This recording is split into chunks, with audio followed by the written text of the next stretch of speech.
Nə üzün görünür, nə özün görünürsən. Çox tez unuduldu. Amma bu mənə dərs olmur ki. Teatr aktyorları yaxşı pul qazana bilmir. Biz sizlə sağollaşaq, maaşınızı verək. Elə bil ki, mən bu əziyyəti çəkməyə bizə... Osman necədir? Atasını görür. Heç bir dəfə də zəng gələm, bir soruşmur ki, bu uşaq nə yeyib, nə içib. Bir kişi öz övladını istəmirsə, sizi də istəməyəcək. Sən başa düşmürsən ki, sən öz doğma övladına nə boyda travma verirsən. Qadının daima əziyyət çəkdiyi yerdə düzgün kişi böyüdüb formalaşdırmaq çox çətin məsələdir. O da mən sonra ağlayıram, bilirsən. İşığını özün sanki söndürmüsən. Kiməsə yazığım gəlir, ürəyim ağrıyır. O sonra məndə problemlər yaşadır. Amma bir qadın kimi Aksananın ürəyi boşdur. Hələ ki bu haqda düşünməmişəm. Heç düşünməyə də fikrində deyiləm.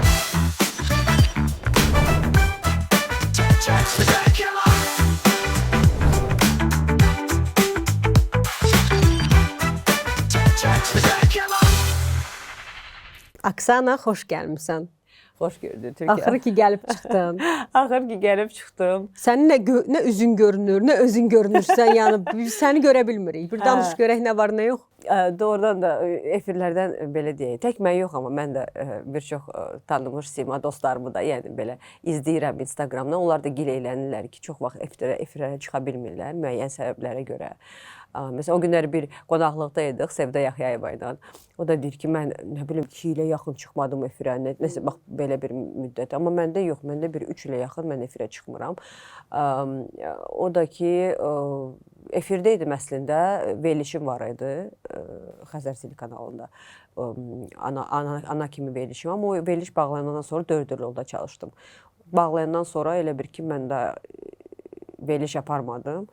Amma belə proqramlara çıxırdım, amma ara sıra çıxam. Amma indi ümumiyyətlə son bir ildə, bir il yarımda demək olar ki, heç yerə çıxmıram Türkiyə. Çıxmamağın nələrsə əskildir səndən səncə? Əskildir. Mən deyərdim ki, bax məsəl üçün açığı danışacağam. Bu 2 il ara verməyim, bəli. Məsəl üçün Instagramdan gələn təkliflər, sosial şəbəkələrdən gələn iş təklifləri müəyyən dərəcədə azaldı. O doğrudan da hardasa belə deyək, təsir elədi. Yəni efirdə mütəmadi olmamağım müəyyən işlərimə təsir elədi. Yəni belə deyək, reklam işlərimə də belə deyək. Amma ümumi yox, ümumi hələ insanlar daimi məni görürlər, belə danışırlar. Biz də danışırıq. Ümumiyyətlə daha çox indi məni teatrda görürlər deyə. Ona görə də daha çox teatra gəlirlər. Sən Rus dram teatrının aktrisasısan. Sıx-sıx, yəni bütün gün məşqlərdəsən. Sən bir anda bütün həyatını sanki teatra bağladın. Bəli, 5 il bundan qabaq bu baş verdi. Hal-hazırda mənim əsas işim Rus Akademik Dram Teatrıdır. Amma ondan qabaq mən M-teatrda çalışırdım. Müstəqil teatrda xalq artisti Vidadi Həsənovun rəhbər elədiyi və təsisçi olduğu bir teatr idi. Müstəqil teatrda. Oradan başladım mən öz teatr fəaliyyətimi və ondan sonra mənim belə deyək, festival çıxışlarım, tamaşada oynadığım rollar və s. və ilaxır, yəni təcrübəmi orada qazandım. Və son bir ildə Rus dramın aktrisası kimi fəaliyyət göstərirəm, həm də. Amma deyim ki, çox arzu elədiyim yer idi ora. Doğrudan da çox. Özünü tapmışsan. Mən çox istəyirdim orada olum. Yəni, o deyirlər, insan gərək öz məqsədinə doğru gələ getməyi bacarsın. Mən düşünürəm ki, mən məqsədimə doğru gedirəm də hələ. Çünki artıq bu mənim son dayanacağımdır teatr və düşünürəm ki, teatrdan başqa mənə inanırsan ki, Türkiyənin hətta kinoya çəkilmək belə maraqlı. Çünki kinoya çəkilirəm. Amma o qədər də maraqlı deyil. Çünki mən ümumiyyətlə bilmirəm nədənsə, halbuki belə bir şəraitdə yaşamamışam, yəni çətin şəraitdə yaşamamışam uşaqlığımdan bəri. Valideynlərim çox qayğıkeş olublar o barədə, amma mən nədənsə hər zaman çətin işə əl atmışam. Yəni istəmişəm ki, çətin olsun. Bax, o mənə maraq göstərirdi, o mənə drive verirdi, motivasiya verirdi o iş və ona qarşı doğru gedirdim, yəni. Və teatr doğrudan da çox çətin bir sənətdir. Kinoda çəkilmək, əlbəttə ki, orada da öz çətinlikləri var. Amma ən iş azı rejimi. Amma orada bir orada kamera, bir pauza vermək olur, 100%. bir neçə dəfə oynamaq Bir olur, neçə amma dəfə teatr oynamaq olur. canlıdır. Canlıdır. Həm də A nöqtədən düz B nöqtəyə qədər sən dayanmadan o rolunu aparmalısan. O obrazdan çıxmamalısan.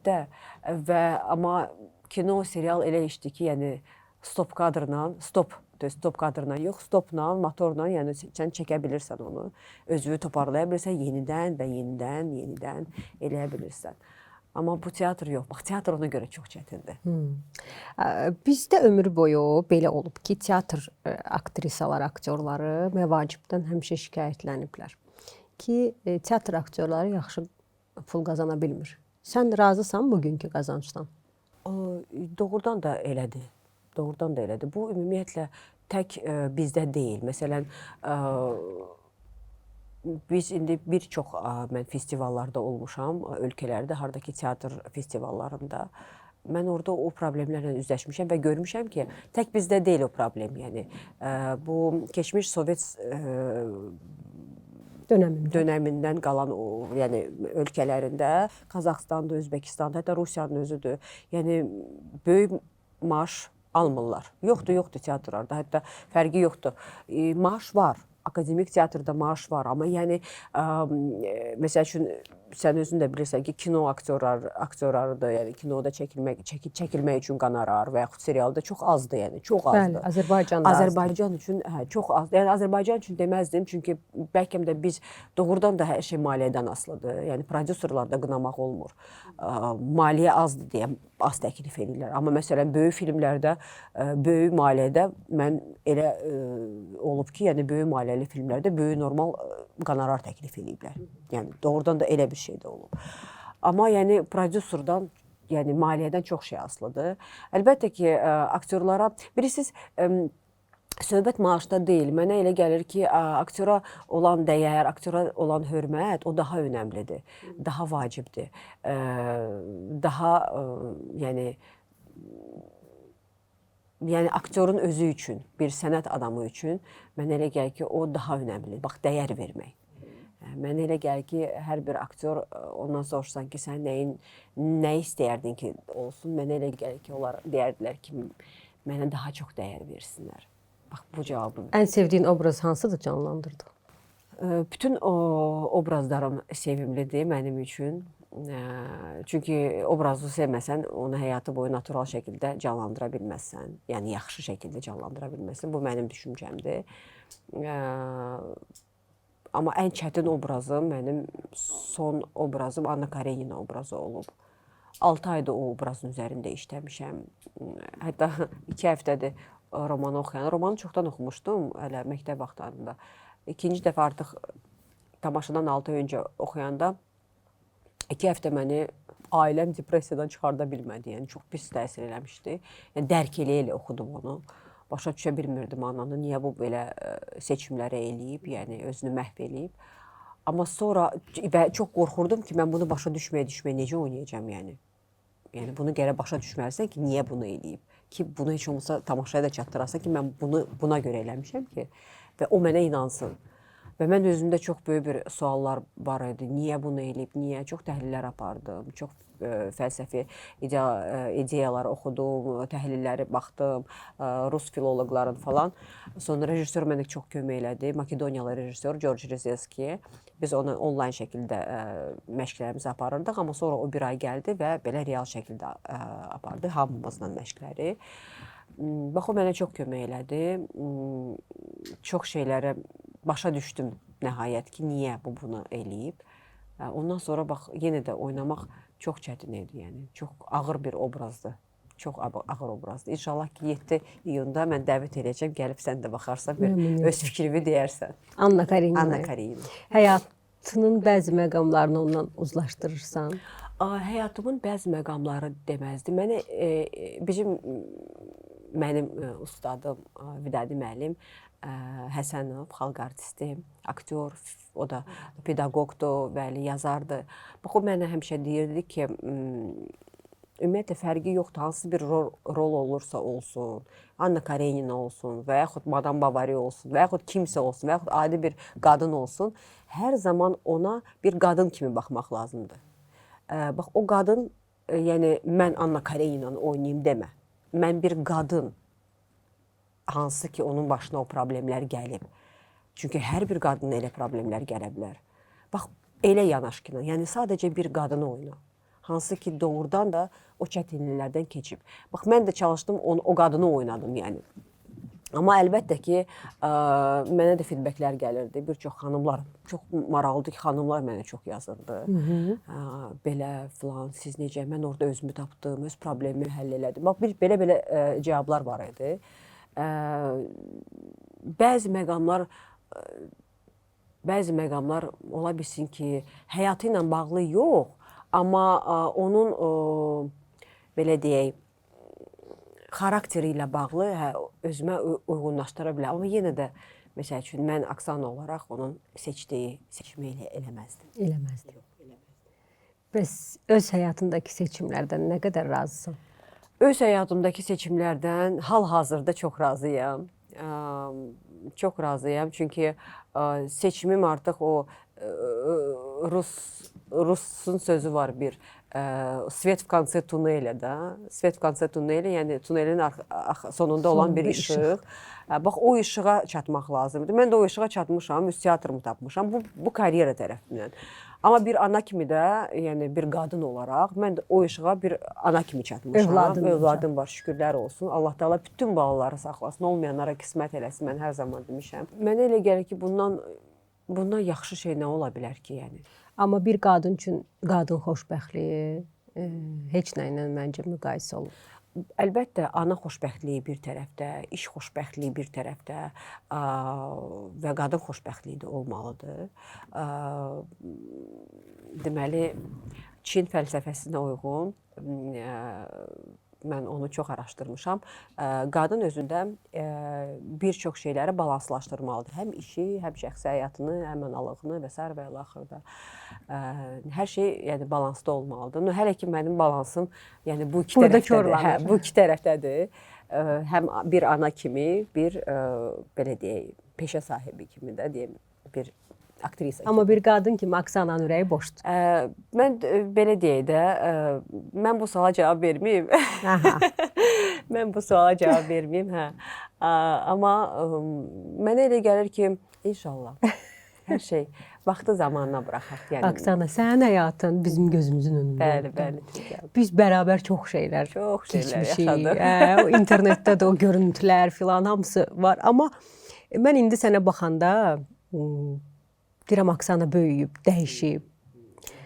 Sən o illər öncəki çılğın, belə emosional, hər yerdə olan, hər şeyə reaksiya verə bilən Aksana bir anda elə bil ruhunu dəyişdi. Doğrudan da elədir. Bax, mən indi bir şey deyəcəm sənə, Türkan. Və inandırım ki, sənə mütəmadi olaraq deyəcəm, sən nə eləsən, səndə də bəzən bir balansirovka tapmaq olar. Eləyə bir tamaşaçılarımıza da stimul olar. Doğrudan da, hə. Birincisi, ana olandan sonra zaten valideyn dəyişir. Bunu sən də bilirsən yaxşı. Yəni, fərqi yoxdur. Qışqırmaq istəyəndə artıq bilirsən ki, qışqırmaq olmaz. Çünki uşaq var. Yəni, hirslənmək istəyəndə, nə bilim, coşmaq istəyəndə özünü aşağı aparmalısan ki, uşaq var. Yəni, bunlar səndə tərbiyələndirir səni və sən artıq özün tərbiyələnirsən. Uşaqda tərbiyələnirsən, sən özün də tərbiyələnirsən.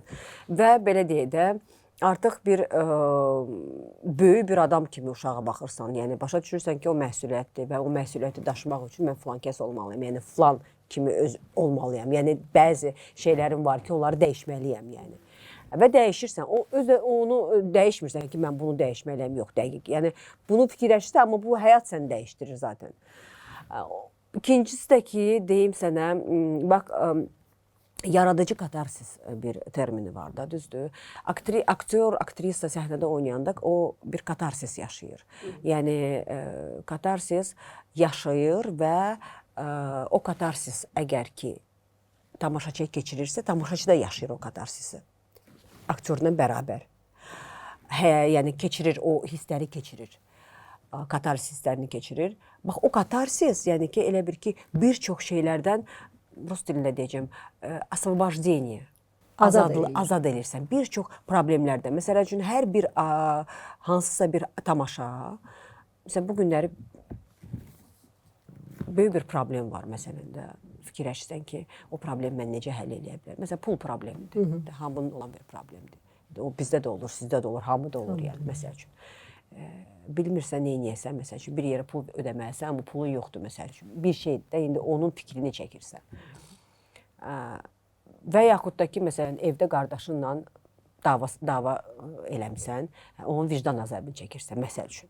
Və yaxud başqa bir şeydir, nə bilim, kiməsə qışqırmırsan, yenə də vicdan əzabı çəkirsən. Və yaxud nəsə bir şey eləmirsən, yəni onun belə də yəni problemini yaşayırsan. Bax, aktyorluq bilirsiniz necə gözəl şeydir. Bax, çıxırsınız səhnəyə, o problemi dərk eləyə, öz obrazına keçirib, o hissləri yaşadıb, o katarsisi yaşayanda o problemdən elə bir azad olursunuz. Başa düşdünüz? Və o problemdən azad olan zamanı o hissi tamaşaçıya keçirirsən və tamaşaçı da hansısa bir problemdən azad olur. Ona görə də deyirlər ki, teatr terapiyadır. İnsanlar tamaşaya baxanda doğrudan da istirahət edib, hansısa bir terapiya, müalicə alırlar, bilirsiniz necə? Belə deyək də, ruh müalicəsi. Doğrudan da bu belədir. Mən bunu, yəni, bu 5 il içində indiyində anlamağa başlamışam. Ki, doğrudan da necə gözəl mənə bu təsir edir. Bax, belə. İnsanlar həmişə iki yerə bölünüb, ağlı ilə qərar verənlər və ürəyi ilə qərar verənlər. Həmişə ağlımda sənin haqqında belə bir fikir formalaşıb ki, Oksana yalnız ürəyi ilə qərar verib. Hər zaman elə olub Türkan. Bəs o ürəyinlə verdiyin qərarlardan peşman olmursan? Bəli, əlbəttə. Bu, yəni mümkünsüzdür ki, peşman olmayasan hansısa bir. Çünki ürəklə verilən qərar hissiyyat üzərində qurulur.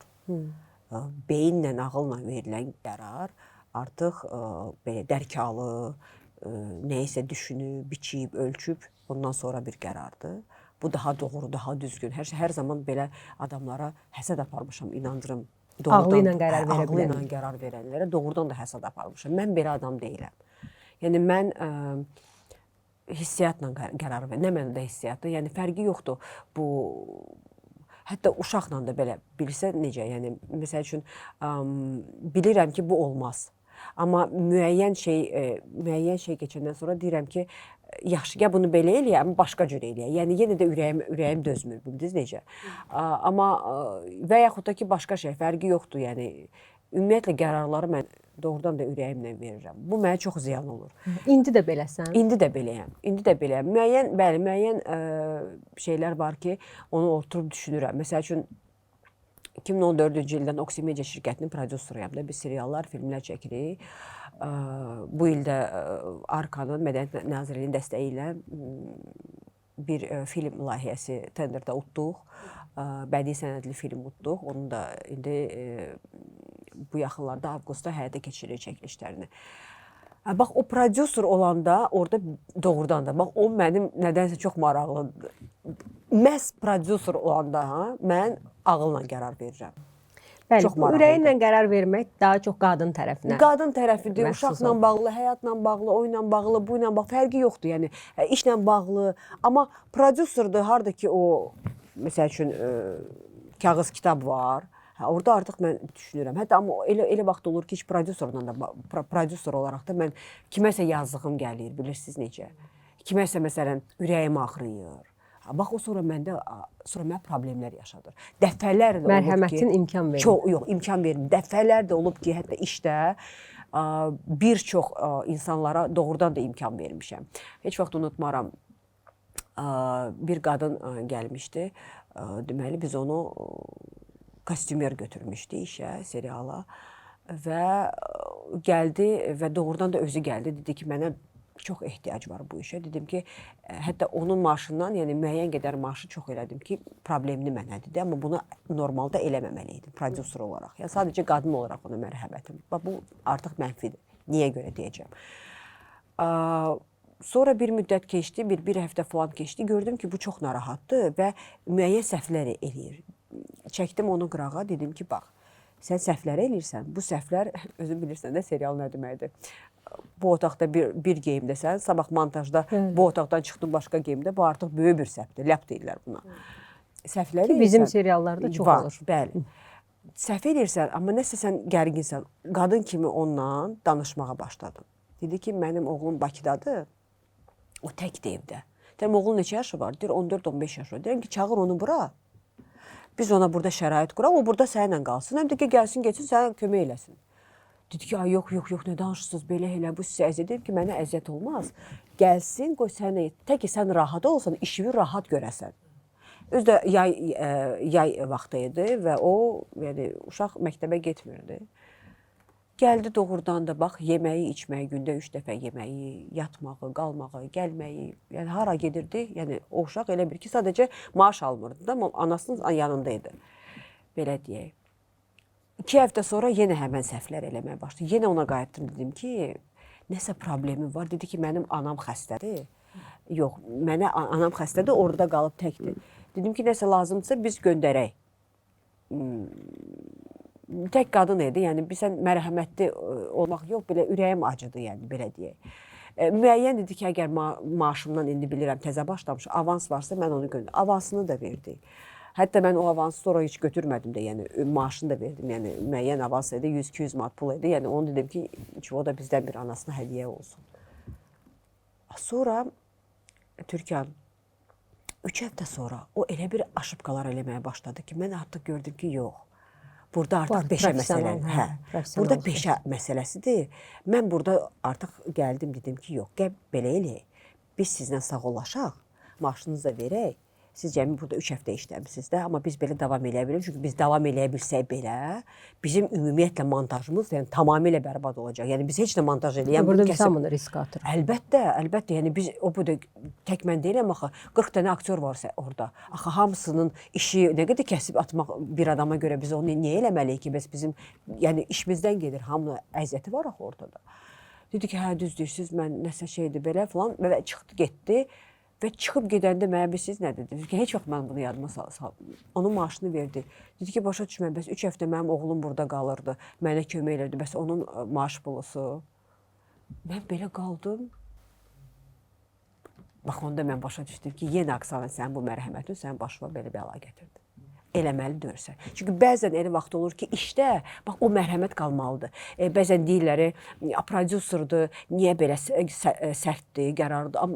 Yəni bax belə üzlər mən sənə hələ bax birini danışmışam. İndi başqalarını danışsam, ümumiyyətlə yəni çox şeylər baş verir. Bax bu da hamısı mənim mərhəmətli olduğuma görə. Amma mərhəmətli olmaq o qədər gözəldir ki. Gözəl. Doğrudan gözəldir. Yəni mən İnsana bunu xas elədim. bir xüsusiyyət. Bu məndə biraz pis belə asadaq qaldı. Amma bu mənə dərs olmur ki. Doğrudan da dərs olmur. Demək ki, həm də sənin mərhəmətinə istifadə edənlər də var. Çoxdur. Bəli, bax o da var. Mənim tələbələrim, keçmiş tələbələrim də maşallah böyük qızlar hamısının ailəsi var. Deyirlər ki, Aksana xanım, nə olar? Biraz ulduz olun da, biraz ulduz olun, biraz sərd olun da. Sərd olmağına mən sərdəm, doğrudan da sərdəm. Yəni işdə hər şey məsuliyyətli olmalıdır, heç kəs gecikməməlidir falan. Amma bax belə şeylər olanda mənim ürəyim dözmür. Doğrudan da dözmür.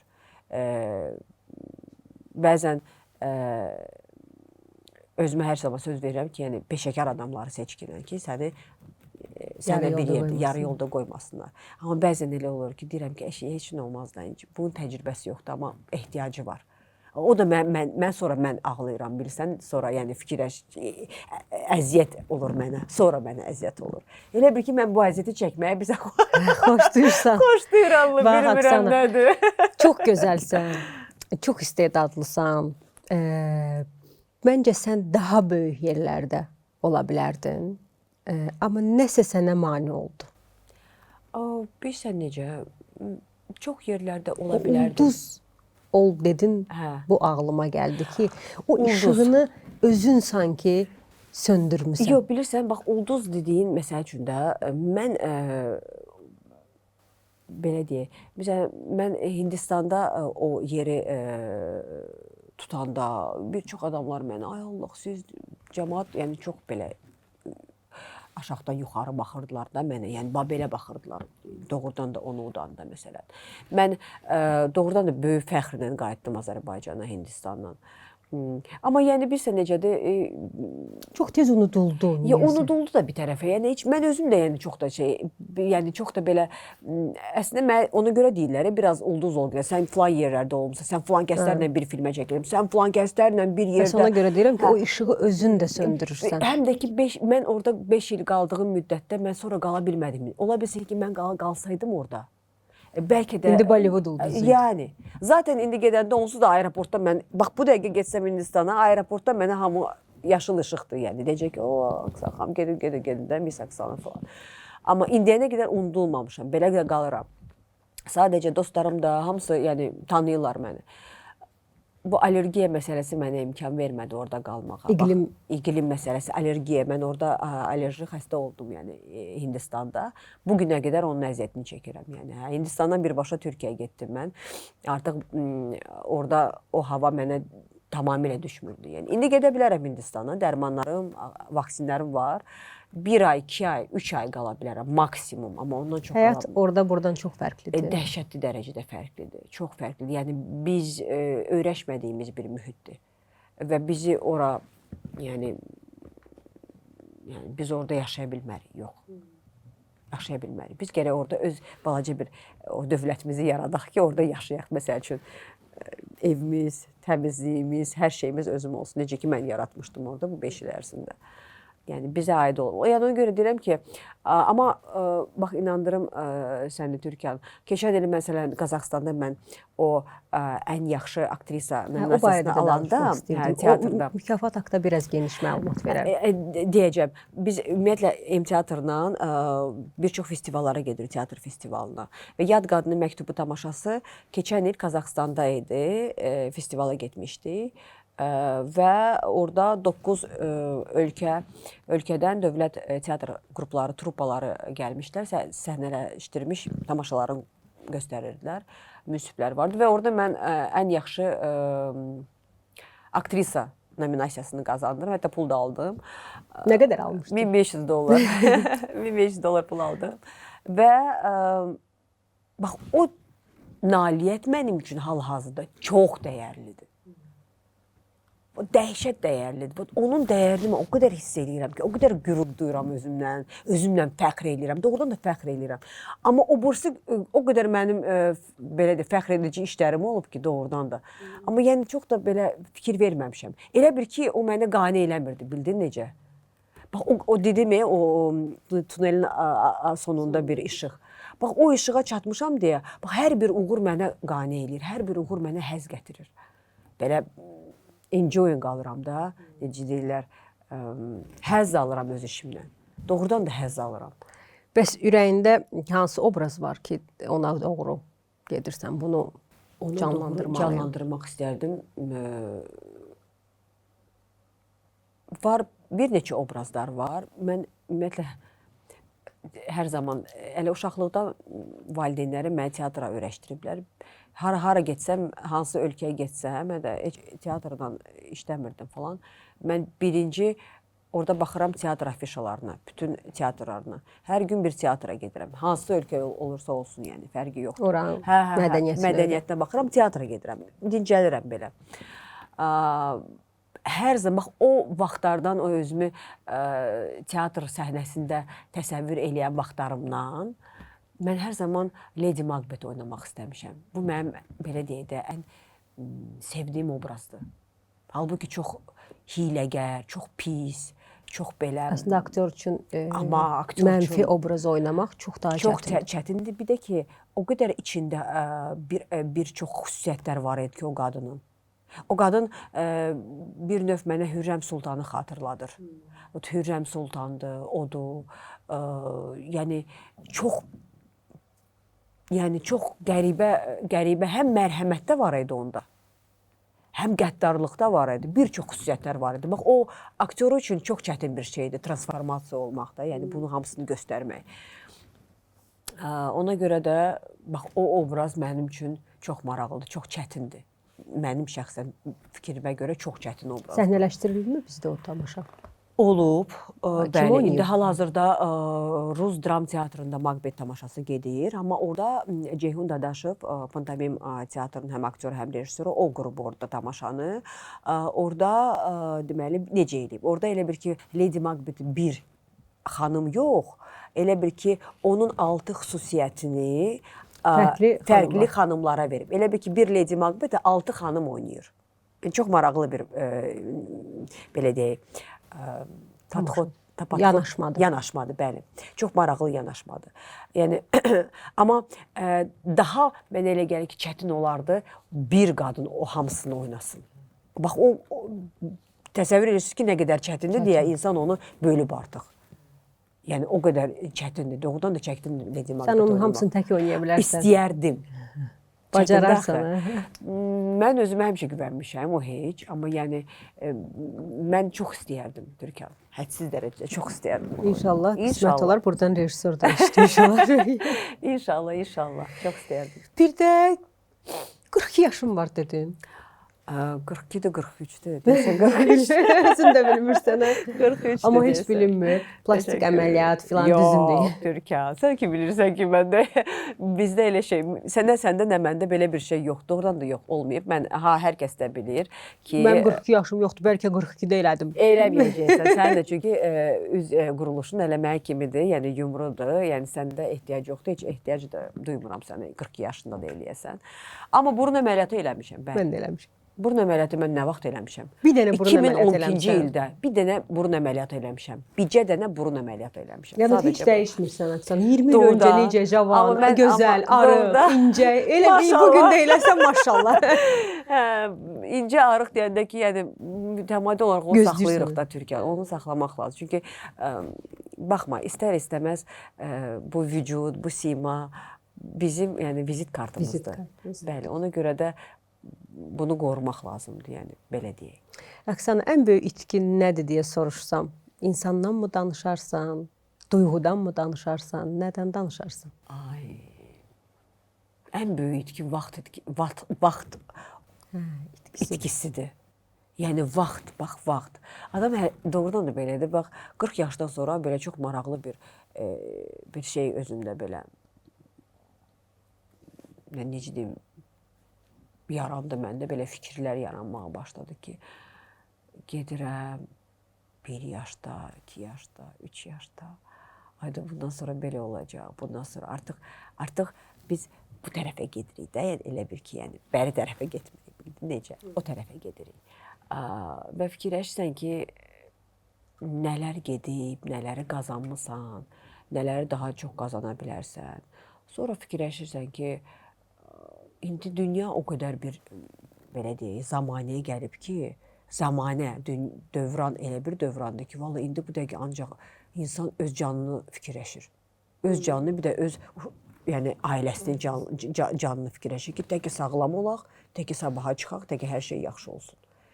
Artıq fikirləşirsən ki, yığım nəsə belə bir şey. O bizim mamalarımız biz doğulandan cehiz yığırdılar, yəni bilirsiniz, yəni belə doğruda da belə olur da, nə bilim, nəsə alırdılar, nəsə şey eləyirdi. Sonra 18 yaşında baxırsan, görürsən ki, bunlar artıq o dəbin şeylərdə heç lazım da olmayan şeydir. Yox, fikirləşirsən ki, yox, mən elə adam deyiləm.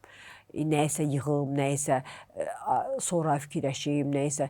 Bəli, əlbəttə ki, müəyyən şeyləri öz övladın üçün eləməlisən, fikirləşməlisən, təhsilidir, nə bilim, başqa bir şeydir, yəni geyimidir, keçimidir, yeməyidir, içməyidir. Bunu hamısı zaten biz, valideyni biz bunun eləməliyik.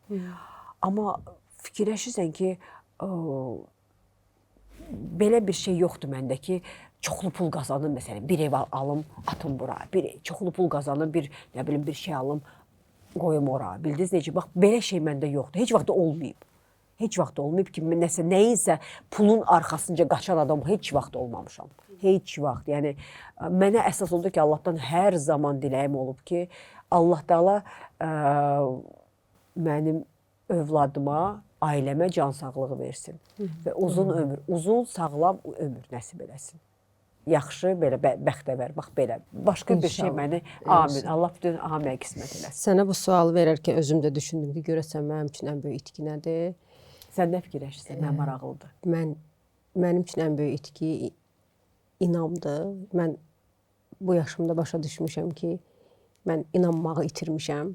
Cəmaata inanmırsan. Bəli, insanlara inanma itirmişəm və həyat elə bir mərhələyə çatıb ki, özümüzdən belə şübhələnirik. Doğrudan da elədir. Hər şeyə mütləq altında bir şey varmış kimi yanaşmağa başlayıb insanlar. Və o məndə də var. Yəni bir düşünürsən, görəsən niyyəti təmizdirmi? Görəsən səmimidirmi? Ay sağ ol. Bax bu inam hissimi itirmək mənə incidir. Bilirsən niyə görə? Çünki bax deməli inam niyə itir? Çünki sən inandığın adamlar sənə xəyanət eləyirlər. Ya sədaqətlə, hər şeydə də, nədənsə. Bəli, xəyanət tək kişi qadın arasında. Fərqi yoxdur. Yəni kişi qadın arasında, yəni xəyanət nə də ola bilər? Sözdə, hərəkətdə, nə bilim dostluqda, hər şeydə.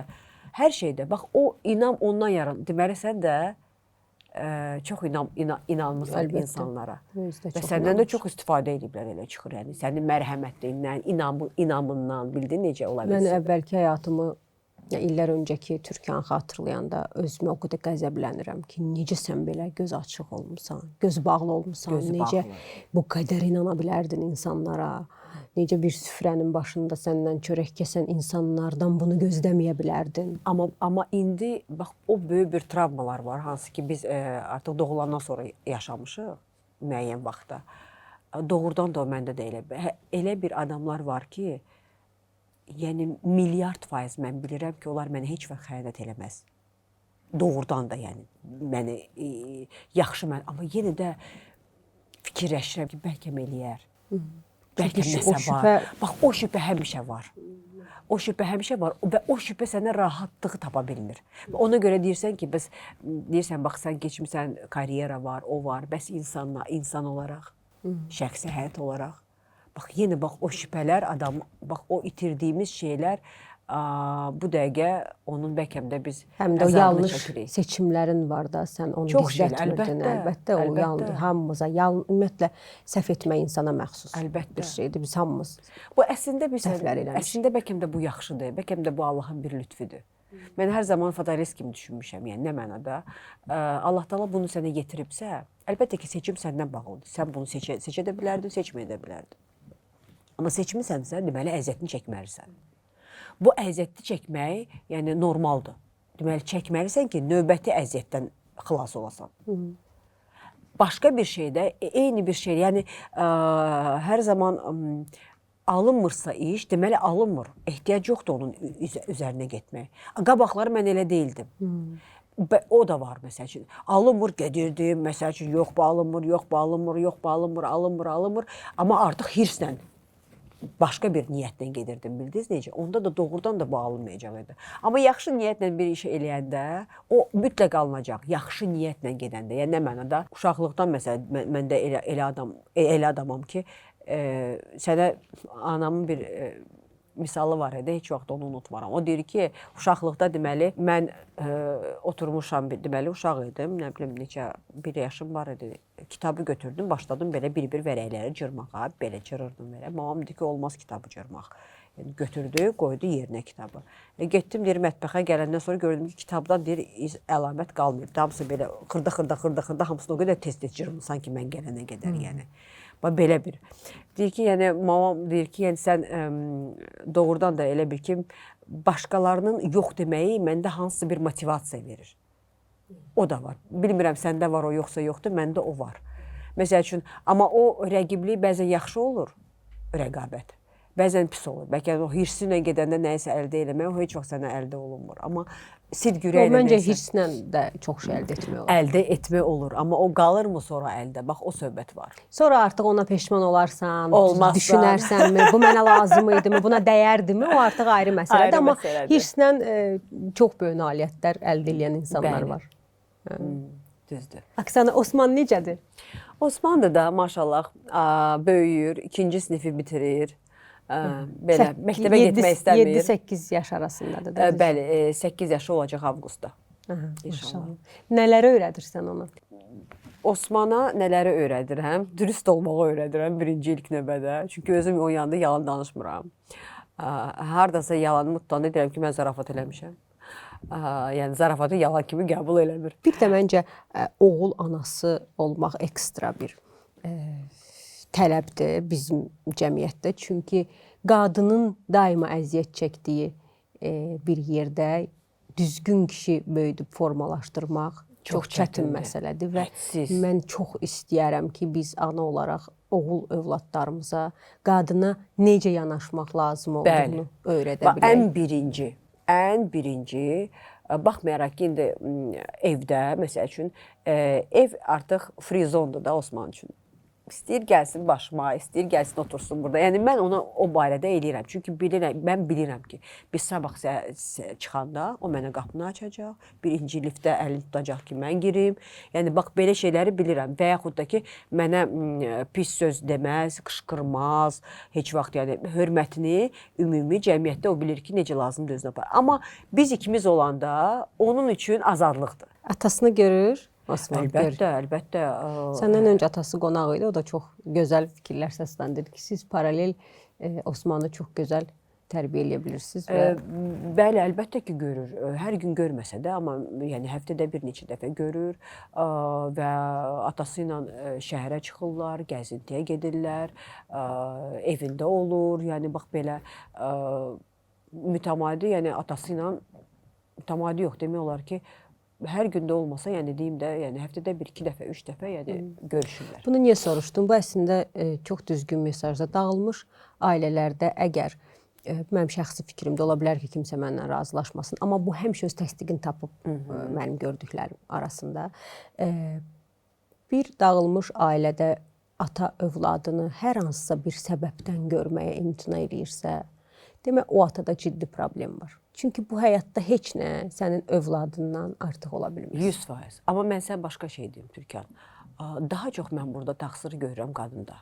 Ola bilər elə bir şərait yaradılar ki, görməz. Amma kişi bütün hallarda bir çarə tapıb övladını görə bilər. Görməlidir, 100%. Amma mən başqa bir şey deyim də, bilirsən necədir? Bir çox vaxtlar qadınlar özləri uşaqlarını elə bir tərbiyə verirlər ki, o uşaq özü görmür, görmək istəmir atanı. Və yaxud da ki, ataya icazə vermirlər ki, uşağı görsün, bilsin necədir.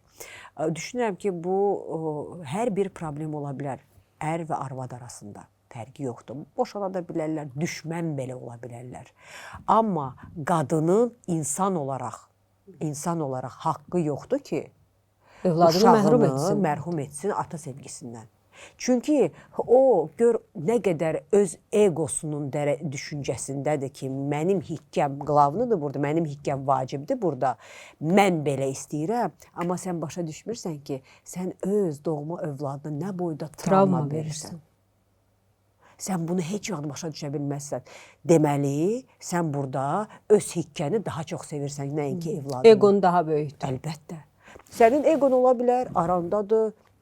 Lap elə danışma, düşmən ol inan, danışma. Amma sənin haqqın yoxdur ki, sənin övladın atasız böyüsün, əgər atası ola. Yəni bax bu mənim bir insan olaraq, bir qadın olaraq düşüncəmdə, yəni bir ana olaraq yox. Mən hətta bu ana olmamışdım deyə mən bunu həmişə belə düşünmüşəm, yəni. Həmişə belə düşünmüşəm. Ki çox vaxt təqsir analardadır. Mənə elə gəlir. Çünki ana ümumiyyətlə biz qadın emosional fikirləşir yanaşır axı. Fikirləşir ki, filan kəs məsəl üçün mənə xəyanət elədi, mən onu nifrət edirəm, görmək istəmirəm. Sən görməyəcəksən, sən də atomu görməyəcəksən. Bu sənə eləyib də xəyanəti, uşağına eləməyib ki. Düz demirəm, yəni sənə eləsin. Sən nə edirsən eləsin, bu sizin aranızda olan məsələdir. Bu ayrı məsələdir, amma qadının müdaxilə etmədiyi halda yenə də gedib övladını görməmək. O artıq başqa əgər müdaxilə etmədiyi halda, əgər ki, ata öz övladını görmürsə... Bir kişi öz övladını istəmirsə, sizi də istəməyəcək. Yəni, yox, heç ümumiyyətlə insan, o mənə çatmır, bilirsiniz nələr, bəzi deyirlər ki, heç nə olmadan atıb gedib qalıb, 3 il qalıb, 4 il qalıb, ümumiyyətlə bir dəfə də zəng eləməyib, soruşmayıb qalıb, bu uşaq nə yiyib, bu uşaq nə içib? Və sonra qəfil 15 yaşında, 20 yaşında bütün çətinliklər geridə qalandan sonra bir ata peyda olur ki, bilirsən mən sənin atanım. Onda, əgər ki, ana onda heç bir pisləməyib atanı, yəni uşaq özü görə böyüyür və uşaq qəbul eləməyəcək. Uşaq qəbul eləməyəcək. O uşaq gəlib o sözləri deyəcək ki, sən haradaydın 18 ildir. Bildiniz necə? Aksan, son sual verim sənə. Yenidən ana olmaq istəyərsən? Oy...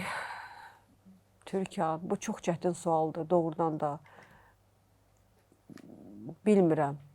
bilmirəm, bir sənəyə görə bilmirəm. Birincisi, belə deyək, bu haqda düşünməmişəm heç vaxt.